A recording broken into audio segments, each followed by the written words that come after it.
Chapter 1. Erin waded through the folded and piled clothes in his closet. It was a tiny space that matched his tiny apartment, right on the corner of 116th Street and 2 blocks away from Central Park. The dilapidated studio wasn't much to look at nor live in, but that didn't stop Erin from shopping every chance he got. Rin Rin! Someone knocked on his door hesitantly.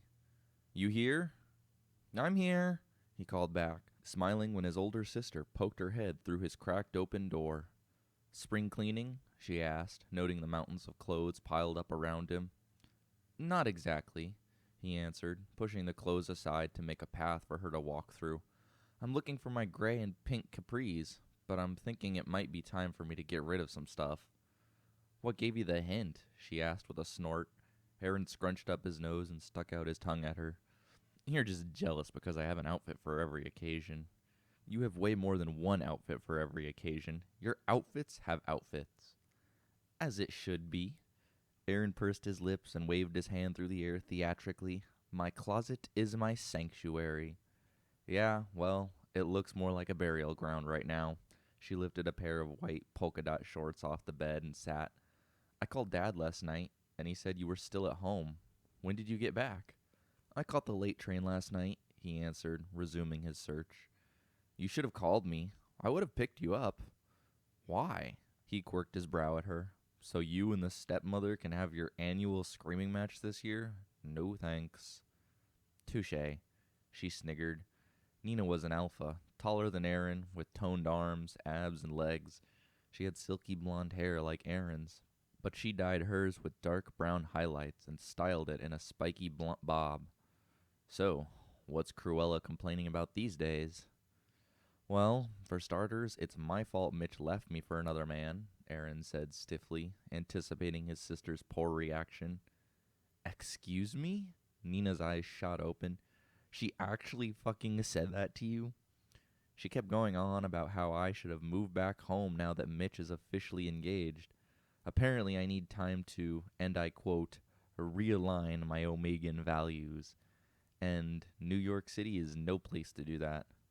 Wow. Erin winced at the low growl in her throat. With all the money she steals from Dad, you'd think he'd just pay her to keep her damn mouth shut sometimes. If only, Erin hummed. But it just proves that money can't buy happiness. No, it proves that woman doesn't have an ounce of compassion, Nina bit out harshly. I don't think she was trying to be mean, Erin countered quietly. It just came out badly. Sure, Ren. Nina stood up and paced the small studio, making her way to the kitchen and grabbing a bottle of water.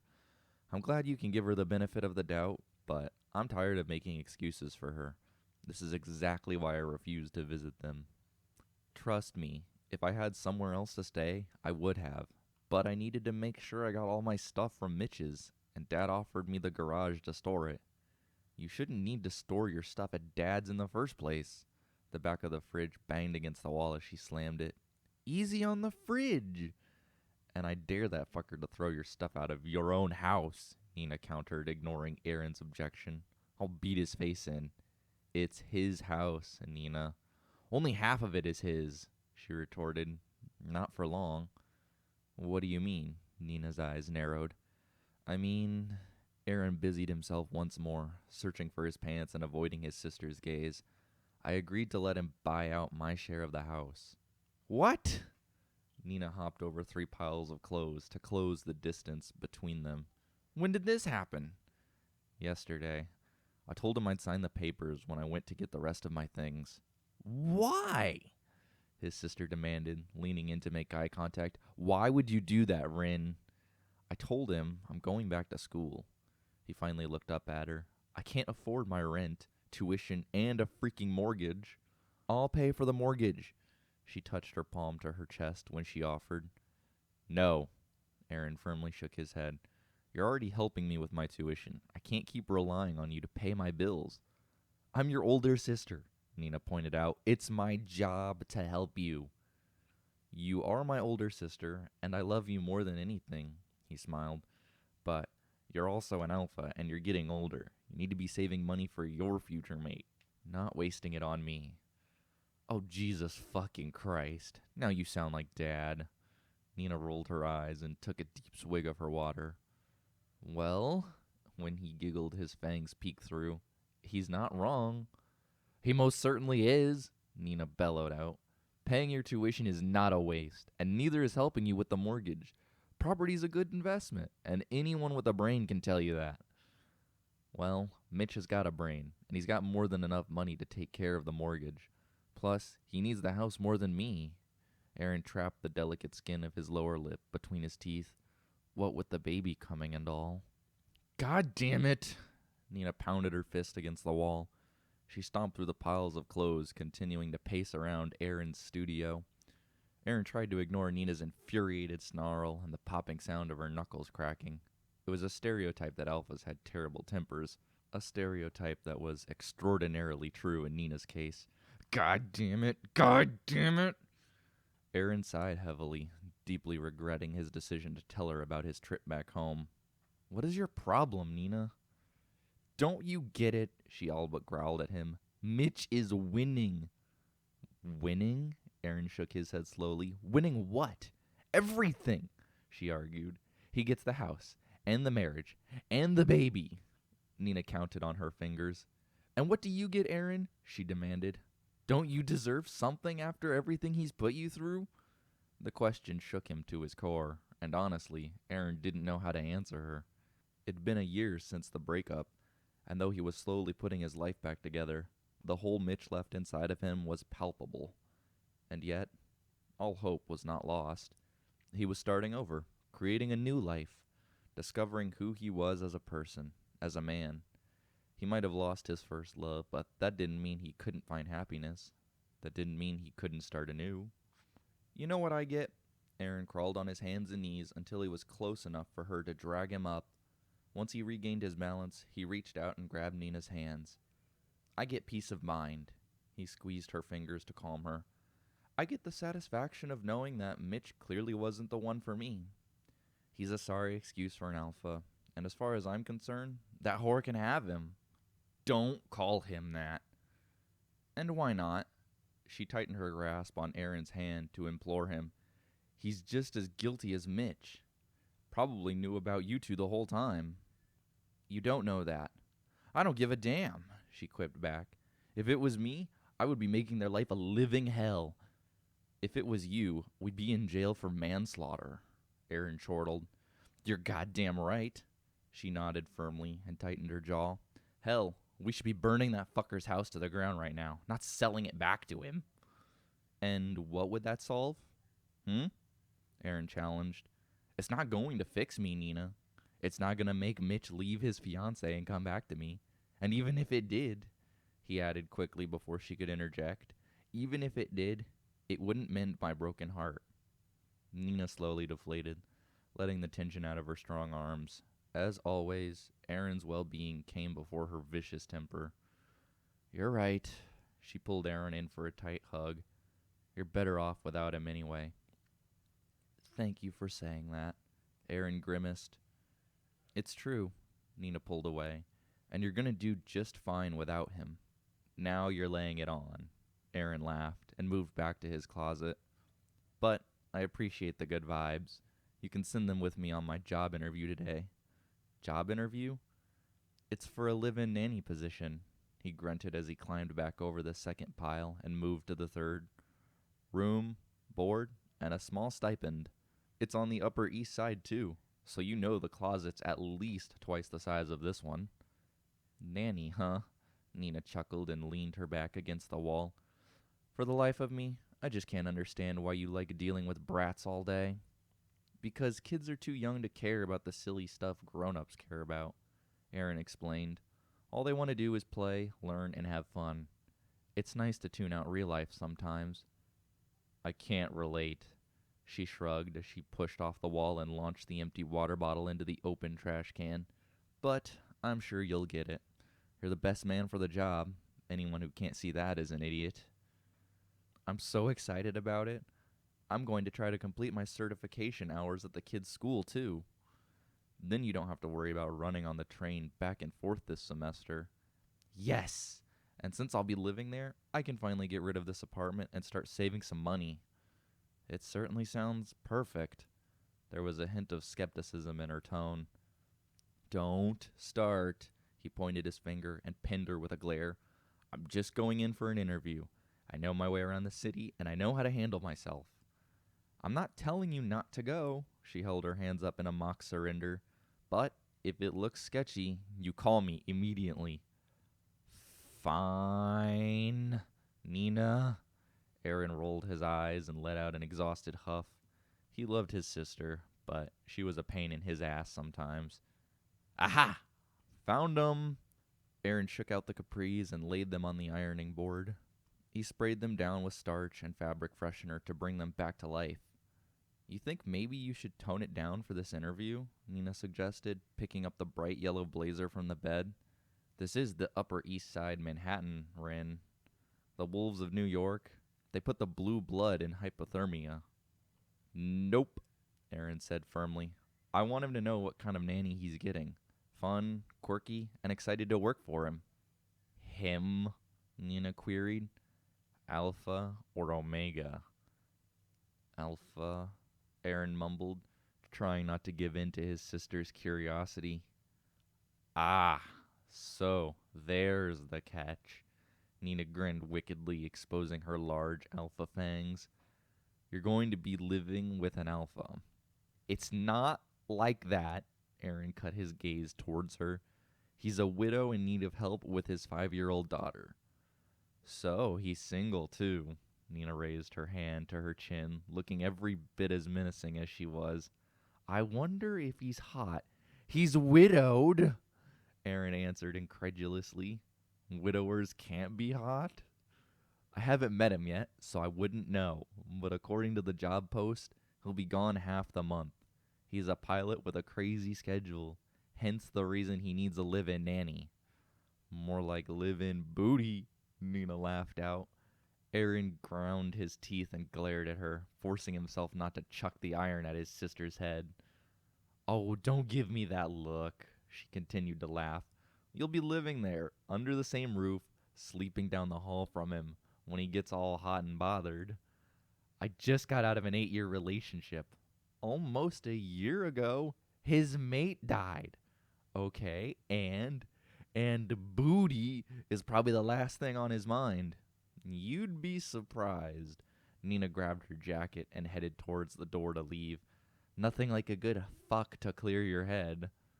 Spoken like a true alpha, Erin rolled his eyes.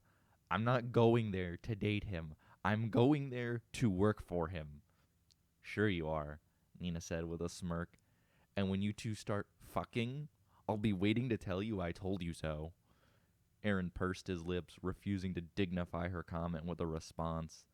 Just remember that pilots fly free, so try to get a few trips out of him if you're gonna give up the goods. Okay, Rin? Weren't you leaving?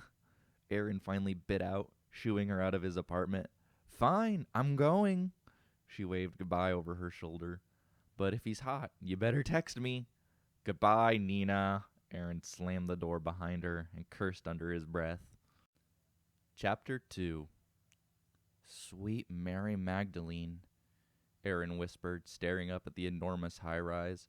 The condos sat right in the heart of Manhattan, surrounded by the cream of the cosmopolitan crop.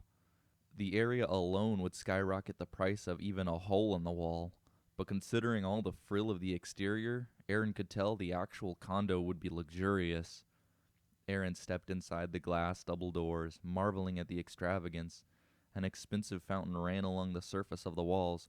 The twinkling track lights made the water shimmer as it cascaded down the mosaic backsplash. The floors were white marble, designed with a natural-looking distress pattern. In addition, there was an assortment of glass sculptures and bouquets of bright flowers strategically placed throughout the foyer. Compared to the exotic floral, the potted plant in Erin's hand looked positively provincial. At the time, the gesture seemed innocent enough. But, as he made his way up to the condo, Nina's warning replayed in his mind. He didn't want this man to get the wrong idea about him. Their relationship would ultimately be a business one, but there was nothing wrong with bringing flowers as a token of appreciation, right? Right. Erin nodded to convince himself and knocked on the door firmly. Flowers were a universal sign of friendship, not love, and even if Mr. Baker hated flowers, Erin was sure his daughter would love them. It didn't take long for someone to answer. The door swung in, and a little girl curiously blinked at him. "Well, hello," Erin said, immediately dropping to her eye level. She was decidedly adorable, with strawberry blonde ringlets and the most beautiful blue eyes Erin had ever seen. "My name's Erin Holloway. What's yours?" The girl eyed him suspiciously before she caught sight of the flower clip in his hair. "That's pretty." She pointed to the clip with her stubby finger. "I like the color yellow." "You do?" Erin replied, happy he no longer needed to hide his excitement. "That's awesome. Yellow is my favorite color, too. Would you like to know why?" Her eyes betrayed her interest, but she refused to return Erin's smile. "I love it because it's the color of happiness and sunshine, and every time I see it, it makes me feel all warm and fuzzy." He coaxed a reluctant giggle out of her, but she maintained the distance between them. Erin was about to ask her name again, when a man's voice yelled out, "Anna Lee!" Erin jumped, startled. The door flung open, revealing the atrium in its entirety. The girl quickly stepped aside when her father shielded her from Erin's view and crowded the entry space. "What did I tell you about opening the door without my permission?" "But Papa, "No buts, young lady," he barked at her. "You know better than to answer the door for strangers." "It was my fault," Erin blurted. He flinched when the man rounded on him and pinned him with a withering glare. "She was only being polite," Erin added, frantic in his attempt to absolve her. "I should have told her to fetch you right away." Erin folded against the hard look the man continued to give him. Undoubtedly alpha. If not apparent by his towering height and muscular build, then clearly by his scent. A sweet-smelling musk, with a hint of smoked wood and spiced cedar. It reminded Erin of Christmas, which was incidentally his favorite time of year. Those eyes swept over Erin's clothes and hair, lingering on the ornamental flower he used to pull back his bangs. However, unlike Anna Lee, there was no warmth in his gaze, only ice and disdain. It seeped through to the pits of Erin's belly and made him shiver, but he stood as tall as he could, facing the alpha's scrutiny. "Well?" Erin cleared his throat, darting his eyes to and fro. "Well, what, sir?" "Well, hurry up and state your business. Who are you and what do you want?" he asked impatiently. "Oh," Erin giggled through the anxiety threatening to swallow him whole. "I'm Erin Holloway." Erin reached out to shake the man's hand, frowning when he didn't take it. He pulled back quickly in an attempt to dull the awkward motion and smoothed a wayward strand of hair behind his ear. "I'm supposed to meet with Mr. Baker." Silence. "You are Mr. Baker, right?" "I am." The pucker in his brow deepened to a crease. "But I have no idea who you are." "I'm Erin," Erin repeated more slowly. "I spoke with Miss Alice about coming by today. I'm here about the job post for the nanny position." "Oh, yes." Those steely blue eyes narrowed with a hint of recognition, and Mr. Baker looked down at his watch reflexively. "I remember something like that. She told me to expect you at 2:30. "Yes, well, I'm a bit early, but you know how fickle the subway can be. You never really know what it's going to do, and I figured better early than late." After Erin said it, he caught a glimpse of the condo. Impeccably white walls and sparkling wood-polished floors. The windows were large and unhindered by curtains, allowing natural light to spill into every corner of the living room. It was a 2-story condo in New York City. He could see the stairs leading up to what he assumed were rooms, and peering further up, he could see a balcony landing that overlooked the entire living area. It dawned on Erin that Mr. Baker was a pilot, and clearly a rich one. Therefore, the chances of him riding public transport were slim to none. "Plus," he said, attempting to recover himself, "I was just so excited to meet you guys that I couldn't wait." He began to giggle again, but swallowed down his laugh when Mr. Baker just stared blankly. I brought flowers." Erin thrust the flower pot toward him, desperate to fill the dead silence. "Carnations and tulips to commemorate our first meeting." "Oh, how pretty!" Anna Lee chirped and stood on her tiptoes. She craned her head around her father's arm to get a better look. And the flower pot is yellow, he added, winking at Anna Lee. That's my favorite color, Papa. You remembered, Erin laughed. Of course I did, she said matter-of-factly. You just told me, silly. You're absolutely right, Miss Anna Lee. I'm such a silly goose. Mr. Baker cleared his throat, pressing Erin with the same wary look his daughter had given him when she'd first opened the door. Anna Lee sobered immediately, and the smile vanished from her face. Anna Lee? The man spoke to her with clear authority, more like a general to his troop than a father to his precious little girl. Yes, Papa? Go play in your room. I'll call you shortly for lunch. Okay, Papa. Anna Lee ducked under her father's arm and waved goodbye to Erin. It was very nice meeting you, Mr. Erin. You too, Anna Lee. It only took a few seconds for the girl to disappear up the stairs, but they were the longest seconds of Erin's life. Mr. Baker's eyes drilled into him, causing Erin to shift nervously on his feet. It was as if his spine was physically twisting under the other's glare. Why is he glaring at me? Erin got the strange impression Mr. Baker didn't like him, which was particularly odd because usually everyone loved him. I heard you tell Anna Lee it was lunchtime, Erin offered when Mr. Baker still did not speak.